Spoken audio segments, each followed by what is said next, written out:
So on this video, we're in Otter Creek Park, which is in north central Kentucky. This park's run by the Fish and Wildlife, and we're putting out a cache here. Let's say I'm just going to show you kind of what you do when you put a cache out. This is a cache I've been wanting to put out for several years. It's actually called I went to Geo Woodstock and I brought you back some swag.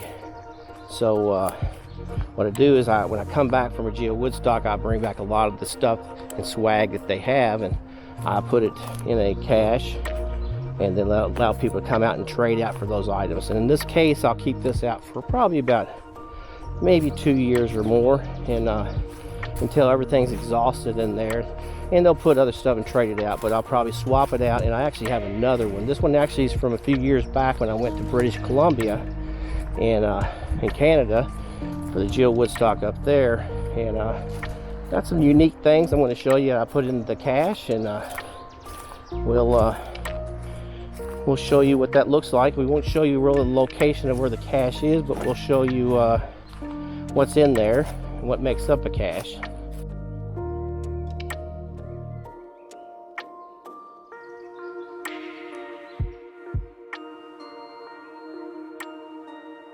So here's the geocache, and this is a classic lock and lock container.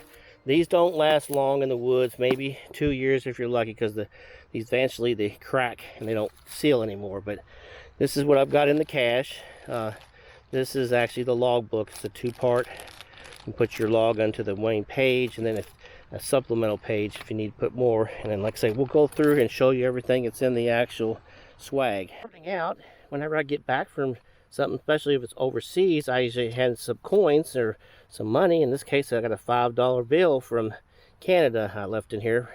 First defender wants to grab that if they can. I got some change from that I made, and I got a pin here, a couple patches, and a few more pins. I think this is a temporary tattoo. Another one, another pin there. A lot of pins in here. There's an actual path tag, and then a little keychain. So I'll put that in here, and people can swap out as they trade out. When it finally gets empty of all the main swag, I'll probably archive it and put another one out here. I've got one from they won the ones Geo Woodstocks they had in Kentucky. I've got swag I've saved from that one. So this is kind of what I put in this one, and so I got that all back in the container, and I'll put that back in its hiding place. Now, I won't get too much into how you hide a geocache. Like I say, you can get into the guidelines. I just know you have to have a user account, and you have to go read about the regulations in there, how things work.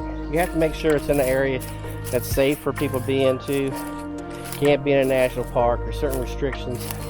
In this case, this is the Kentucky Fish and Wildlife area.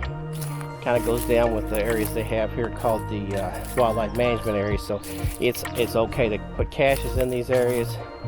What you do is you take down your coordinates, where you're going, where you put it at, and explain where you hit it and how you hit it to the volunteer reviewer.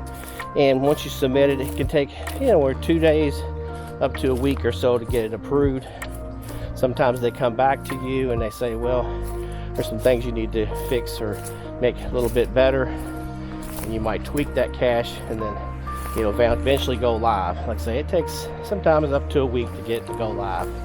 But that's about all I have on this video. I just wanted to show you quick me putting the cache out in the woods and kind of the basics of how it's done. And like I say, if you're from this area and you want to come out and find this one, it's here ready, and it should be approved here hopefully pretty soon.